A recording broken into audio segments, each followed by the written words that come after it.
The cow. With over 1 billion of them currently roaming the earth, how many of us can honestly say that we've taken the time to get to know one of our bovine friends? Asked about where they grew up, and what kind of music they were into? Of course you haven't. Look at you. Well, put down your Big Mac and pay attention, because this is how we made cows. Milky? Meaty? A mystery? Not anymore. Cows are the descendants of the aurochs, which was basically a much larger version of the cow that is now extinct. Around 10,000 years ago, in the Fertile Crescent, domestication of the aurochs began through the process of selective breeding. Humans chose the friendliest, prettiest, strongest, most milk-laden aurochs and bred these over generations into the docile farmyard milk machines that we see today. Over the years, humans began breeding cattle for more and more specific purposes, so today there are over 800 different breeds. Unfortunately, we don't have time to cover all of them, but here are some honourable mentions. First up, we have the Belgian Blue. This bovine beauty has a genetic trait known as double muscling. He has 20% more muscle fibres than his competitors, he's low-fat, lean, and has lumps in all the right places. Next up, we have the Dexter. Coming in at a maximum of 4 foot tall, this little lad feels right at home in small family farms. He's manageable, highly adaptable, and of a gentle nature. And finally, we have the Beefalo. The Beefalo is a cross between a regular old cow and a bison, meaning he's strong and sturdy, yet calm and cow-like. He's also great at rewilding landscapes and is full of rich milk and intense flavour. All 3 cows thank you for coming, and they all wish for world peace. Humans first began consuming cow's milk around 10,000 years ago, before we had actually developed what is commonly known as the milk gene. Which means, for at least a few thousand years, violent diarrhea was just a part of life, for milk drinkers at least. Babies digest milk using an enzyme called lactase. In most mammals, this enzyme is deactivated in adulthood.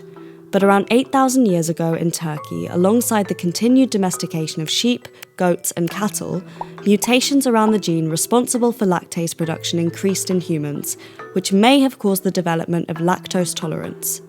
Today, around 35% of the global adult population have the ability to digest lactose. While this number might not seem particularly high, it is evidence of a strong selective pressure towards drinking milk. If we look at lactose tolerance by region, we can get an idea of how it propagated.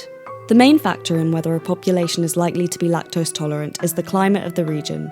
In cooler climates where milk stays fresh for longer, it was historically a major source of nutrition. So places like sub-Saharan Africa tend to have low levels of lactose tolerance, whereas the pasty, vitamin-deprived Nordic peoples relied heavily on milk historically, and this is reflected in their modern genome, with around 95% of modern Northern Europeans being lactose tolerant. The cattle industry can be a lucrative one, with a single animal selling for between $50,000 and $5,000 depending on age, weight, breed and sex.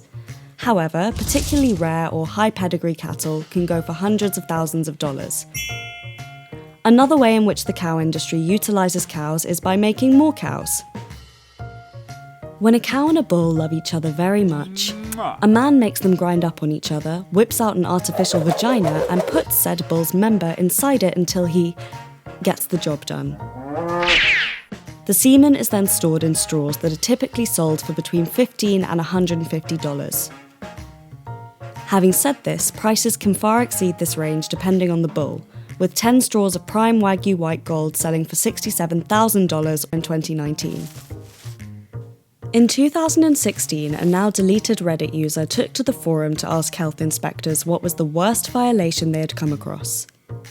Reddit user Shamal told the story of the health inspector's visit to her stepdad's bakery. After finding a litany of minor violations, the health inspector was going to let the small infractions slide, so long as the food storage area was secure. They made their way to the shed where the bread was stored, and upon entering they found an escaped cow licking all the loaves.